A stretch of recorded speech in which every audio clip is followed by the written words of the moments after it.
Эфирде апта соңу маалыматтык аналитикалык программасы. Студияда мен Асель Болотбекова. Саламатсыздарбы?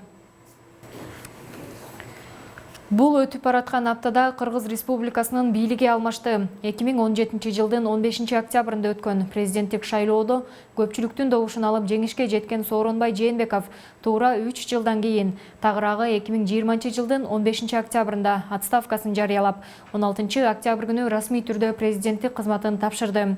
Анын ордуна премьер-министр Садыр Жапаров президенттин милдетин убактылуу аткаруучу болуп дайындалды. Алдыда бул аптага алынган орчундуу окуялар менен кененирээк тааныша аласыздар.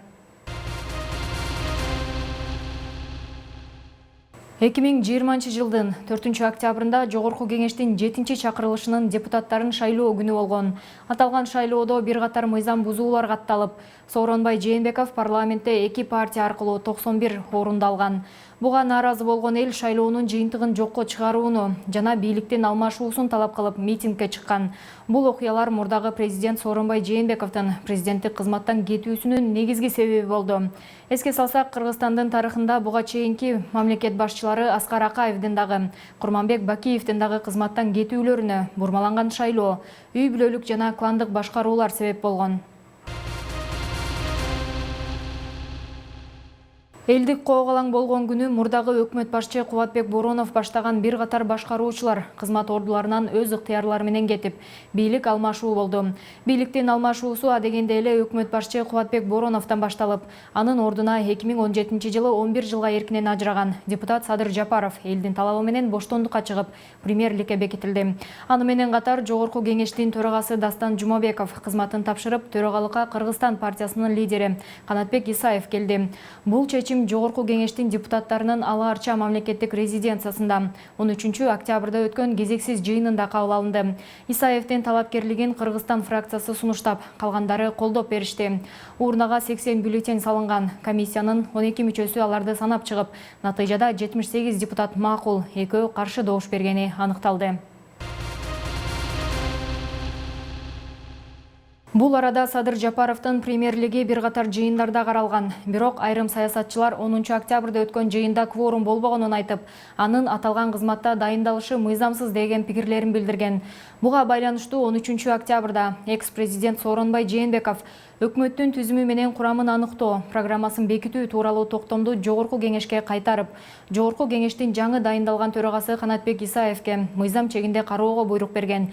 Ошондой эле мурдагы өлкө башчы бул маселе боюнча кыргыз элине кайрылуу жасап, өлкөдө абал тынч болуусу жана өкмөттү башка мамлекеттер таануусу үчүн өкмөт башчынын талапкерлигин мыйзамды кынтыксыз сактоо менен бекитүү зарыл деп билдирген. Жогоруда аталган буйрук боюнча Жогорку кеңештин депутаттары 14 октябрда Ала Арча мамлекеттик резиденциясында жыйынга чогулушкан. Алгач парламенттин көпчүлүк коалициясы премьер-министрликке Садыр Жапаровдун талапкерлигин, өкмөттүн курамын, структурасын жана программасын бекиткен. Бул чечимин коалиция парламенттин жалпы жыйынында сунуш кылды. Парламент төрагасы Канатбек Исаев жыйынга 83 депутат катышып жатканын, дагы 8 ишеним катын жазып бергенин маалымдады. Натыйжада Садыр Жапаров Кыргызстандын өкмөт башчылыгына бир добуштан шайланып, өкмөттүн сунушталган курамы жана түзүмү жактырылган. Ага ылайык экс-президент Сооронбай Жээнбеков өкмөт башчысын жана мүчөлөрүн дайындоо тууралуу жарлыкка кол коюп, Садыр Жапаров өлкөнүн өкмөт башчылыгына мыйзамдуу түрдө киришкен. Белгилей кетсек, Жогорку кеңештин 14 октябрдагы чукул жыйынында Жапаров депутаттардын алдында сүйлөп жатып, өкмөттүн курамында 15-20% өзгөрүү болорун билдирип, өкмөт башчы бир топ кызматтарга жаңы жүздөрдү бекиткен. Ага ылайык президент Сооронбай Жээнбеков 14 октябрда Кыргыз Республикасынын премьер-министрин жана өкмөт мүчөлөрүн дайындоо жөнүндө жарлыкка кол койгон. Төмөндө Кыргыз Республикасынын Конституциясынын 84 беренесинин 5 бөлүгүнө ылайык дайындалган өкмөт мүчөлөрүнүн толук тизмеси. Жапаров Садыр Нургожоевич, Кыргыз Республикасынын премьер-министри, Новиков Артем Эдуардович, биринчи вице-премьер-министри, Мамытканов Максат Сүйүналиевич, вице-премьер-министри, Исмаилова Аида Жекшенбаевна, вице-премьер-министри, Сабиров Равшанбек Азатович, вице-премьер-министри, Аманбаев Бактыбек Абдилашимович, өкмөттүн аппаратынын жетекчиси министри, Казакбаев Руслан Айтбаевич, тышкы иштер министри, Ниязбеков Улан Омуканович, ички иштер министри, Жаманкулов Марат Тургунбаевич, юстиция министри, Мукашев Кыялбек Белекович, каржы министри, Муканбетов Санжар Турдукожоевич, экономика министри, Чудуев Эркинбек Ураимович, айыл чарба тамагаш, өнөр жайы жана мелиорация министри, Бердалиев Бакыт Чырмашбаевич, транспорт жана жолдор министри, Ажикеев Бообек Ергешевич, өзгөчө кырдаалдар министри, Бешеналиев Алмазбек Бешеналиевич, билим берүү жана илим министри, Бешеналиев Алымкадыр Савирдинович, саламаттыкты сактоо министри, Кадырбеков Нуржигет Кадырбекович, маданият, маалымат жана туризм министри, Кочкоров Улукбек Тойчубаевич, Кыргыз Республикасынын эмгек жана социалдык өнүгүү министри, Сагынбаев Жыргалбек Калмуратович, өнөр жай, энергетика жана жер казынасын пайдалануу мамлекеттик комитетинин төрагасы, Исмаилов Алтынбек Жапарович, маалыматтык технологиялар жана байланыш мамлекеттик комитетинин төрагасы, Ташиев Камчыбек Кыдыршаевич, улуттук коопсуздук боюнча мамлекеттик кызматынын төрагасы. Элдин нааразычылыгы Садыр Жапаровдун премьер-министрликке дайындалышы жана өкмөттүн жаңы курамынын бекитилиши менен эле токтоп калган жок. Митингчилер 14 октябрь күнү Бишкектеги өкмөт үйүнүн алдында чогулушкан. Алар жогорку кеңештин спикерлигине Канат Исаевдин шайланышын негизсиз деп эсептеп, ошондой эле президент Сооронбай Жээнбековдун кызматтан кетүүсүн талап кылышкан. Премьер-министр Садыр Жапаров митингчилердин алдына келип, президент кызматын тапшырат, аны менен сүйлөшүүнү улантам. Эгер жыйынтык чыкпаса, мен өзүмдөн жоопкерчиликти алып салам деген Жапаров өкмөт үйүнүн алдында чогулган митингчилерди тарап кетүүсүн суранган. Буга байланыштуу 15 октябрда Бишкекте Жапаровдун президент Сооронбай Жээнбеков менен жолугушуусу өтүп, ага Роза Отунбаева, Исмаил Исаков, Феликс Кулов, Сыртбай Мусаев баштаган 10дон ашык коомдук саясий ишмерлер катышып жатканы маалым болгон. Натыйжада Кыргызстандын президенти Сооронбай Жээнбеков өлкөнүн тынчтыгы, кызмат ордунан бийик экенин айтып, отставкага кетүү чечимин кабыл алган.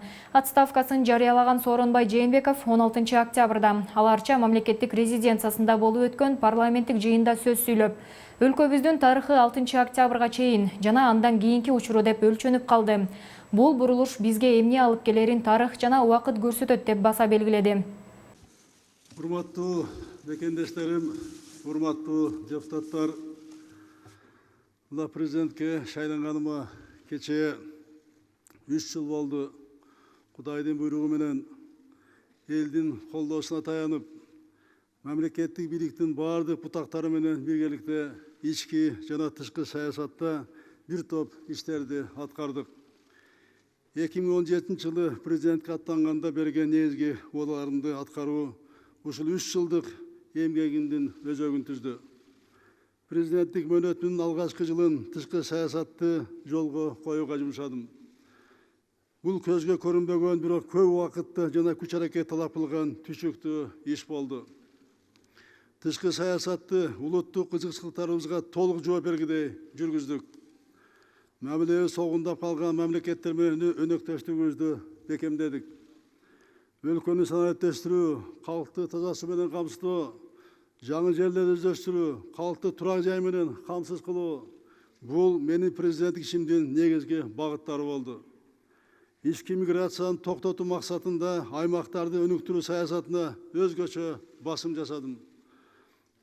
Бюджеттик жана өлкөнүн финанс институттарынын каражатын эретке буралдык. Өлкөбүздүн экспорттук потенциалын көтөрүү максатында аймактардагы ишкерлер өзгөчө кайра иштетүү тармагы сезилерлик каржылык колдоо алышты.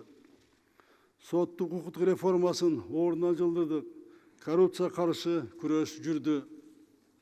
Көп жылдар бою талашка түшүп келген коопсуз шаар долбоорун ордунан жылдырдык. Патрулдук милиция өлкө борборунун ишти баштап Ош шаарында даярдалууда. Мына ушул жана башка иштердин баары эң биринчи кезекте ар бир жарандын жашоосун жакшыртуу максатында жасалды. Урматтуу мекендештерим, өлкөбүздүн тарыхы 6 октябрга чейин жана андан кийинки учуру деп өлчөнүп калды. Бул факт. Бул бурулуш бизге эмне алып келет? Тарых жана убакыт өз баасын берет. Бул күндөр ар бир кыргызстандык үчүн эң оор күндөр болду. Менин дарегиме колдоо айтуу менен бирге мамлекет башчы катары тез арада кырдаалды жөнгө салуу талаптары, катуу сын пикирлер айтылды. Кыйчалыш учурда эмнелер жасалган азыр кайрадан айтып отурбайын. Болгон күч аракетимди өлкөнүн укук талаасына кайтарууга жумшадым. Мамлекетибиздеги журт тааныган ишмерлер жана өнөктөштөрүбүз менен сүйлөшүүлөрдү жүргүздүм. Жүздөгөн мекендештерим тынчтануусун билдирип, кеңештерин айтышты. Баарыбыз үчүн өлкөдөн өткөн дөөлөт жок экендиги дагы бир рет ынандым. Биздин жарандык коом күчтүү жана ачык деп буга чейин айтып келгем. Жарандык коом менен массалык маалымат каражаттарын ушул күндөрдөгү аракеттери Кыргызстан укуктук өлкө экендигин далилдөөгө багытталды. Мына ушундай жарандык позициялар үчүн баарыңарга ыраазычылык билдирем. Опурталдуу күндөрү коомдук тартипти сактаган элдик дружиналар чыныгы каармандарыбыз болуп калды. Алар Бишкек шаарынын тургундарын терең сый-урматына татыктуу. Учурдан пайдаланып, Кыргызстандын тагдырына кайдыгер карабаган өнөктөштөрүбүздүн, анын ичинде Россия Федерациясына, Казакстанга, Америка Кошмо Штаттарына, Великобританиянын, Бириккен Улуттар Уюмунун, Евробиримдиктин жана Түркманын жетекчилигине ыраазычылык билдирем. Урматтуу мекендештерим, мамлекет башына эң кыйын учур келгенде жоопкерчиликти таштап кетип калууга акысы жок деген элдин үнүн угуп, бул күндөрү болгон аракетимди жумшадым. Мен үчүн өлкөбүздүн бүтүндүгү, элибиздин биримдиги, коомубуздун ынтымагы бардык кызмат ордунан бийик. Мен үчүн ар бир жараныбыздын ден соолугу, ар бир мекендешимдин өмүрү баарынан кымбат. Өлкөбүздө тынчтыкты сактап калуу, элди бөлүп жарбоо максатында президенттик кызматтан кетүү чечимин кабыл алдым. Албетте, бул чечим коомчулук тарабынан ар кандай кабыл алынууда. Бул туура чечим же жокпу, тарых жана убакыт таразалайт. Кудай алдында, кадырлуу журтум алдында менин жүзүм жарык. Ушул курак, ушул кызматка жеткенге чейинки топтогон тажрыйбамды мындан ары да элим үчүн колдон келишинче жумшайм. Албетте, бүтпөй калган иштер калды. Буга ичиң ачпай койбойт. Аткарылуучу дагы милдеттер көп эле. Ар бир президенттин чоң кыялы максаты болот экен. Менин амбициялуу максатым бул Кытай, Кыргызстан, Өзбекстан темир жолун куруу долбоору эле. Бул долбоор боюнча жогорку деңгээлдеги сүйлөшүүлөр болуп, саясий чечим кабыл алынган. Ушуга тиешелүү өлкө башчылары менен сүйлөшүп, бул ишти баштаганбыз. Эксперттер ишке киришип, маселе ордуна жылган. Билесиздер, бул долбоор Кыргызстан үчүн, биздин келечегибиз үчүн аба менен суудай керек. Бийликке келе жаткан азаматтарга ушул ишти улантуу аманатын калтырып кетип жатам. Кудайдын колдоосу менен ушул долбоордун ишке ашуусун тилейм, ийгилик каалайм. Урматтуу мекендештерим, иш болгон жерде кемчилик болду. Ал үчүн кадырман элим сиздерден мен кечирим сурайм. Ар бир мекендешиме ден соолук жана бакыт таалай тилейм. Ар бир үйдө жакшылыктар көп болсун. 3 жылдык ишимде мага сеним көрсөтүп келген мекендештериме, чогуу иштешкен бардык бийлик бутактарына, мамлекеттик жана жергиликтүү органдарга, өзүмдүн аппаратыма, жарандык коомго жана медиа тармагына терең ыраазычылыгымды билдирем.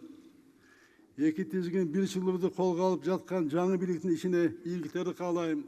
Садымдык Өзөбүч, өзгөчө сизге Кудайым күч-кубат берсин, ийгиликтер болсун. Баарыбыздын тагдырыбыз тең жалгыз Кудайдын колунда.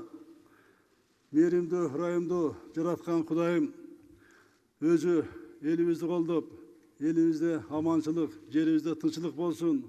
Аман болуңуздар, урматтуу мекендештерим. Кудайым колдосын, бардык иштер, Кудайым колдосын. Сөзүнүн аягында Сооронбай Жээнбеков жаңы бийликке ийгилик каалап, расмий түрдө президенттик кызматынан кетти. Мурдагы мамлекет башчысын жыйынга чогулгандар кол чабуулар менен узатышты. Кудайым колдосын.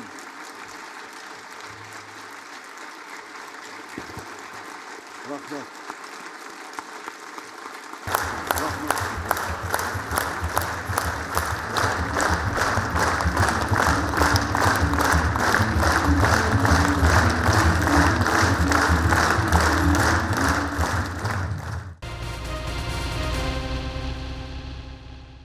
Президент отставкага мөөнөтүнөн мурда кеткендигине байланыштуу өлкөнү башкаруу милдети Жогорку Кеңештин төрагасы Канатбек Исаевге жүктөлмөк. Бирок төрага президенттин милдетин аткаруудан баш тартты. Бул чечимин 16 октябрда өтүп жаткан парламенттик кезексиз жыйынында билдирди. Урматтуу депутаттар, Кыргыз Республикасынын Конституциясынын 68 статьясынын 1 бөлүгүнө ылайык президент өз ыйгарым укуктарын мөөнөтүнөн мурда токтоткон учурда жаңы президент шайланганга чейин анын ыйгарым укуктарын Жогорку Кеңештин төрагасы аткарат. Учурдагы коомдук саясий кырдаалды эске алып, жана Кыргыз Республикасынын Жогорку Кеңешинин 6 чакырылышынын ыйгарым укуктарын юридикалык жактан аяктоо алдында тургандыгына байланыштуу Кыргыз Республикасынын президенттин милдетин аткаруу укугунан баш тартам. Мен өз убактымды, күч аракетимди Жогорку Кеңештин жумуштарына багыттап, жана Кыргыз Республикасынын Жогорку Кеңешинин жаңы шайлоосуна тиешелүү мыйзамдарды карап чыгып, аларды кыска мөөнөттө кабыл алууга болгон аракетимди көрүүгө туура чечтим. Мындай учурда мыйзам боюнча президенттин да, премьер-министрдин да милдети юридикалык күчү бар өкмөт башчыга өтөт. Ага ылайык аталган эки кызматты Кыргыз Республикасынын легитимдүү премьер-министри Садыр Жапаров аткара турган болду. Бирок ал мыйзам боюнча президенттик шайлоого катыша албайт.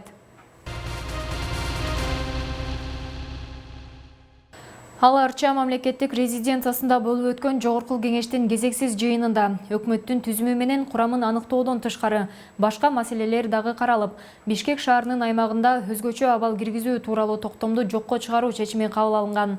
Жана ошондой эле Бир Бол фракциясынын лидери Алтынбек Сулайманов шайлоо мыйзамдарына өзгөртүү киргизүүнү сунуштаган. Анда форма номер 2-ни жокко чыгаруу, шайлоо күрөөсүн 5 миллион сомдон 1 миллион сомго түшүрүү жана босого ченди 7%дан 3%га төмөндөтүү айтылган. Бирок КСДП фракциясынын депутаты Канат Керезбеков кворум жок экенин жана документ кароону кийинкиге калтырууну айтып, андан соң экөө кайым айтыша кеткен. Бири-бирине сес көрсөткөн эл өкүлдөрү залдан чыгып башка бөлмөгө кирип жулкулдаша кетишкен. Бул окуя боюнча Бир Бол партиясынын лидери Алтынбек Сулайманов журналисттерге төмөнкүчө жооп берди. Мушташкан жок. Айтыштык деп. Көрдүк го. Айтыштык, мушташкан жок. Киммен ким мушташты? Тей бөлмөнүн ичинде эмне болду? Бөлмөнүн ичинде эмнеге созуп атасыңар? Өткөзүп койсок болот эле го. Бул коомчулуктун, партиялардын, элдин бүтүп аткан маселе болчу негизги. Ушуга кайдыгер карабай бүтүрүп койсок болот эле деген ичара мындай бири-бирибизге түшүндүрүп койсок. Негизи өткөрүп койгон мыйзам жол берет беле? Мыйзам жол берет болчу. Жол берет, депутаттар кетип калды. Не кылайын?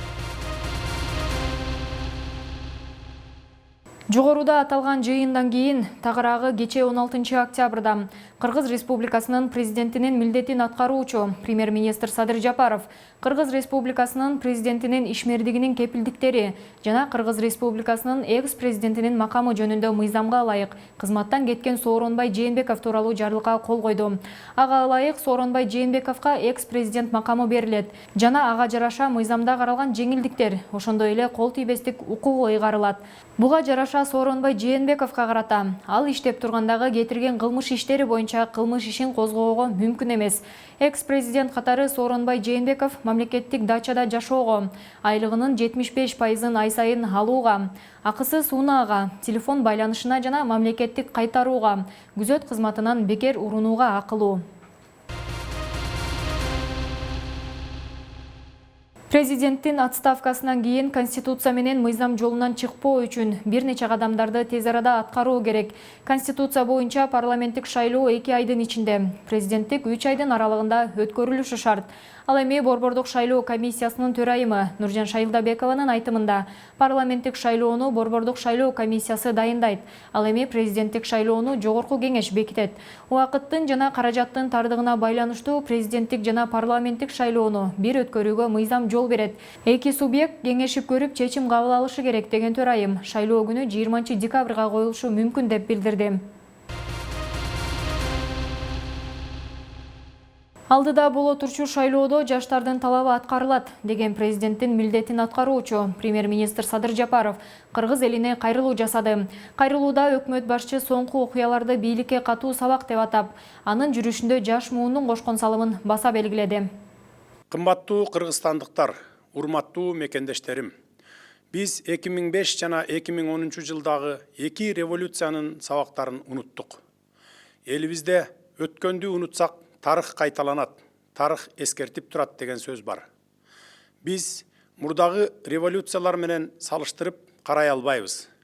Бийлик дайыма өз элине кызмат кылууга жана элдин тандоосун кабыл алууга милдеттүү экендигин көрдүк. Тарых дагы бир жолу сабак берди. Айрыкча бийликке дагы бир жолу катуу сабак болду. Өткөн жума ичиндеги күндөрүбүз биздин эркиндигибиздин, биздин демократиябыздын, биздин көп улуттуу ынтымагыбыздын жана Кыргызстандын жалпы элинин биримдиги сыналды. 2020 жылдын 4 октябрында тарыхый шайлоо өткөрүлүшү керек эле. Эл жөн эле жогорку кеңешти шайлаган жок. Эл келечекке тандоо жасады. Эл жаңыланууну тандады. Эл акыйкаттыкты тандады. Тилекке каршы элдин үнү бийликке жетпес болду. 4 октябрда элдин тилеги, жаштарыбыздын үмүтү уурдалды. Жана ал масштабтуу саясий кризистин башталышына түрткү болду. Бүгүн жалпы Кыргызстандын эли жөнүндө өзгөчө сөз айткым келет. 2020 жылдын күзү жаңы тарыхты, улуттук аң сезимдин жаңыланган барактарын ачты. Ар түрдүү курактагы, ар башка улуттагы, ар түрдүү саясий көз караштагы адамдар мыйзамсыздыкка каршы, добуштарды сатып алууга, фальсификациялоого жана административдик ресурстарга каршы көтөрүлдү. Айрыкча Кыргызстан эли бир муштумдай биримдигин көрсөттү. Баарыбыз ушул күнү кыргызстандык болдук. Бирдиктүү, көп улуттуу бир эл болдук. Мындан ары да дал ушундай болот. Трайбализмди жок кылабыз. Кыргыз эли менен бир катарда туруп, канатташ жашаган бардык улуттардын өкүлдөрү катышты. Бул жеңиш жалпы Кыргызстандын элинин жеңиши болду. Жалпы Кыргызстан элинин ынтымагынын жеңиши. Эл биримдиги сакталып калды. Мамлекеттин талкаланышына, бөлүнүп жарылуусуна жол берилген жок. Кан төгүлгөн жок. Талап тоноочулук болгон жок. Мамлекеттин бүтүндүгү сакталды. Тез аранын ичинде укуктук талаага кирдик. Бул күндөрү Кыргызстан элинин, жаштардын интеллекти өскөндүгү, саясий көз карашы турукташкандыгы далилденди. Жалпы эл ийгиликке жетти. Кыргызстанда бийлик тынчтык жол менен өткөрүлүп жатат. Баарыбызды жеңишибиз менен чын дилимден куттуктаймын. Мен саясатчыларга жана саясий партияларга кайрылам. Бүгүн биз өлкөнү түндүк түштүк, уру-уру, айыл-айыл, же тууган туушкан деп бөлбөй жашайлы. Биз бирдиктүү жана көп улуттуу элбиз. Биз кыргызстандыкпыз. Биздин саясий көз караштарыбыз ар башка, бирок көздөгөн түпкү максатыбыз бирөө гана. Ал мекенибиздин, Кыргызстаныбыздын жаркын келечегин камсыз кылуу. 5 октябрда эл өз сөзүн айтты. Урматтуу мекендештер, менин башкы максатым өлкөдө адилеттүүлүктү орнотуу, коррупция менен реалдуу күрөшүү, мындан ары коррупция менен күрөшүү саясий оппоненттердин көзүн тазалоонун инструменти болуудан калат. Саясий куугунтук дегенди менден ашык жон тери менен сезген саясатчы жоктур. Азыр да көпчүлүк саясатчылар саясий мотивдер менен соттолгон. Бирок бүгүн аларга өздөрүн күнөөсүз экендигин ачык процесстерде далилдей турган мүмкүнчүлүктөр түзүлдү. Анткени сотторго жана прокурорлорго эч ким кысым көрсөтпөйт. Мунун баары адилеттүү, акыйкат жаңы сот өндүрүшүнүн башталышы болуп калат. Дал ушул күндөр соттук өзүн билемдикке жана мыйзамсыздыкка чекит коет. Албетте, эгерде кимдир бирөө кандай гана саясий фигура болбосун, коррупцияга аралашса, мыйзам чегинде жоопко тартылат. Бирок бизге баарыңыздар бул күрөштө жардам беришиңиздер керек. Сот реформалар мындан ары президенттик аппарат тарабынан эмес, коомчулуктун көзөмөлүндө жүргүзүлөт. Баарынан мурда биз $700 миллион Кыргызстандан чыгарып кетүү боюнча шектелген Матраимов жана башка схемалуу коррупцияларды түзүп, элдин рызкысына кол салган бардык тармактардагы коррупционерлерди катаал жазалар менен жоопко тартабыз. Укук коргоо органдарына тийиштүү тапшырмалар берилди. Жакынкы убактарда биз ишибиздин жыйынтыгын көрсөтөбүз. Ошол эле мезгилде коррупция менен күрөшүү бул түрмөлөрдү толтуруу эмес. Бул укук коргоо органдарына бардык укуктарды берүү эмес. Коррупция менен күрөшүү бул жөнөкөй, түшүнүктүү жана аткарылуучу мыйзамдар. Ал баарына бирдей иштейт. Ушул жерден криминалдар менен күрөшүү туурасында айтсам, кылмыш дүйнөсү өзүнүкүн диктовка кылганды токтотот деп кепилдик берем. Буга чейин айрым аймактарда бизнес ошол жерде иштеш үчүн криминалдын уруксаты керек болчу. Бул мезгил артта калды. Ишкерлер менен инвесторлорго өзгөчө шарттар түзүлөт. Урматтуу мекендештер, өз сөзүмдө жаштар туурасында айтсам, жаштар үчүн тарыхтын жаңы барактары жазылып баштайт. Жаштар өлкөбүздөгү мамлекеттик саясаттын жигердүү жол баштоочуларынан болот. Дал ушул силер, жаштар, жашыңарга, улутуңарга карабастан, 5-октябрда Ала Тоо аянтында өлкө келечеги үчүн башыңарды сайып, бир катарга турдуңар.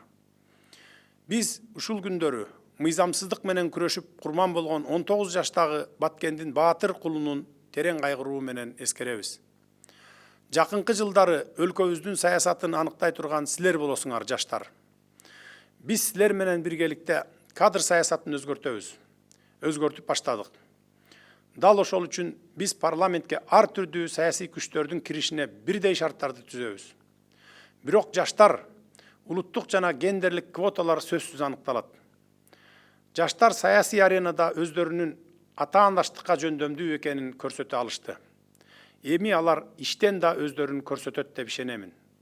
Ошондой эле алдыдагы шайлоолордо өздөрүнүн позицияларын эркин коргой алууга толук шарттар түзүлөт.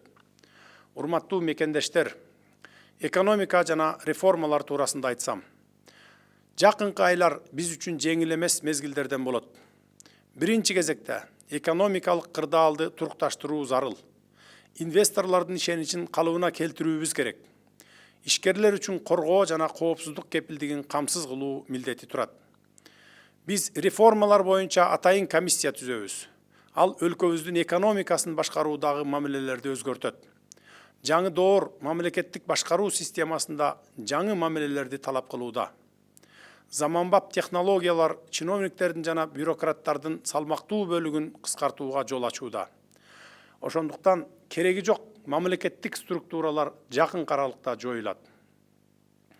Айрыкча президенттик аппарат жана өкмөттүн аппаратында катуу өзгөрүүлөр, оптималдаштыруулар болот. Кыскартууларды биз өзүбүздөн баштайбыз. Акыркы мезгилде топтолуп калган көйгөйлөр көптөгөн жетекчилердин айынан улам артка жылдырылып, ачылбас яшиктерде жата бергендигин ачык айтып моюнга алышыбыз керек. Натыйжада саламаттык сактоо системасы COVID-19 пандемиясына даяр эместигин көрсөттү. Санариптик система мамлекеттик кызмат көрсөтүүдө жана билим берүүдө жок экендигин көрсөттү. Кредиттерге жана гранттарга таянуу өлкөнүн финансы системасын башкарууда кылмыштуу салтка айланды. Ал эми аларды бөлүштүрүүнүн бүдөмүк механизми мамлекеттик башкарууда системалуу коррупцияга негиз болуп калган. Биринчи кезекте пандемия маалында эл жакындарынан айрылып жатканда пайдасы тийбеген кредиттерге ревизия жүргүзөбүз. Мунун баары оюлбай жаткан муздардын чети эле. Жакынкы күндөрү биз чече турган башкы милдеттер. Мамлекеттин тышкы саясаты жаатында мурда кабыл алынган эл аралык милдеттенмелерди аткаруу улантылат. Биз мамлекеттин стратегиялык өнөктөштөрүнүн арасында алган кадыр баркын беделин туруктуу сактап калуунун жана аны өркүндөтүүнүн үстүндө иштерди жүргүзөбүз.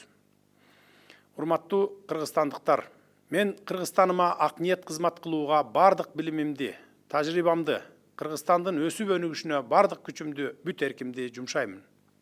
Сиздердин колдоо менен биз ушул кризистен чыгып, өнүгүүгө багыт алабыз. Мен үчүн элдин кызыкчылыгы баарынан бийик турат. Мен силердин уулуңармын. Карапайым үй бүлөдөн чыккан баламын. Биз системаны толугу менен өзгөртөбүз. Ал үчүн мага колдооңор керек болот.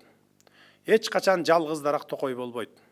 Дагы бир жолу элиме башымды ийип таазим этемин. Өкмөт башчы сөзүнүн аягында системаны толугу менен өзгөртүү үчүн мага колдоо керек деп кыргыз элине ыраазычылыгын билдирди. Бул арада кечээ 16 октябрда улуттук коопсуздук боюнча мамлекеттик кызматтын төрагасы болуп дайындалган Камчыбек Ташиев кыргыз бажысынын мурдагы төрага орун басары Райымбек Матраимовду издөө иштери 17 октябрдан тартып баштала турганын билдирди. Журналисттердин суроосуна жооп берип жатып, УКМКнын төрагасы катары криминалдык күчтөргө каршы күрөш жарыялады. Жеке Матраевдин өзү боюнча Матраев коомдо өтө чоң резонанс жараткан, акыркы бир 3-4 жылда, 5-6 жылда чоң резонанс жараткан адам катары, аны коррупциялык көптөгөн иштерге байлап жүрөсүздөр, урматтуу журналисттер. Биз аны иликтейбиз. Мына мен эртең силерге мен айтып коеюн, эртең мен поручение берем. Матраевди таап, Райым Матраев таап, анын ошол эгерде кылган кылмыштары болсо толук бойдон жоопко тартабыз. Эч кандай Матраимовдор, эч кандай Райымдар биздин коомубузду башкарбайт. Коомубузда мындан ары коомубузда акыйкаттуулук болот. Эч кандай коррупционерлер биздин коомубузда мындан ары жашабайт. Биз аларды жашатпайбыз. Кайсыл коррупционер болсун, кайсыл тармакта болсун, мамлекеттик кызматта болобу, бизнес тармагында болобу, же болбосо дагы башка тармакта болобу, сөзсүз коррупционерлерди биз коомубуздан кууп жок кылабыз. Мыйзамдын чегинде. Өлкөдө саясий кырдаал курчуп барып, жаңыдан абал турукташып келе жатканда COVID-19 илдети кайрадан күч ала баштады. Кыргызстандагы эпидемиологиялык кырдаал оорлошуп баратканына байланыштуу 118 ыкчам байланыш кызматы кайрадан ишке киришкен. Мэриянын маалымат кызматы билдиргендей, кычкылтек концентраторлору жетиштүү. Эгер зарылчылык жаралса, ыкчам түрдө стационарларга жеткирилет. Ал эми вице-мэр Виктория Мазгачеванын берген маалыматы боюнча, мектептердин базаларында ачылган стационарлар коронавирус жуктурган бейтаптарды дарылоого даяр. Республикалык штабтын билдирмесине ылайык, Кыргызстанда коронавирус жуктурган адамдардын саны 51.490-га жетти. Акыркы бир сутка ичинде 470 кишиден COVID-19 илдети аныкталды. Ооруну жуктургандардын аймактарга бөлүнүшү: Бишкекте 98, Ош шаарында 38, Ош облусунда 97, Баткен аймагында 82, Жалал-Абад жергесинде 98, Нарында 1, Талас облусунда 7, Чүй өрөөнүндө 32, ал эми Ысык көл облусунда 17 учур. Азыркы тапта 2353 адам стационарларда, 2049 киши амбулатордук шартта дарыланып жатат.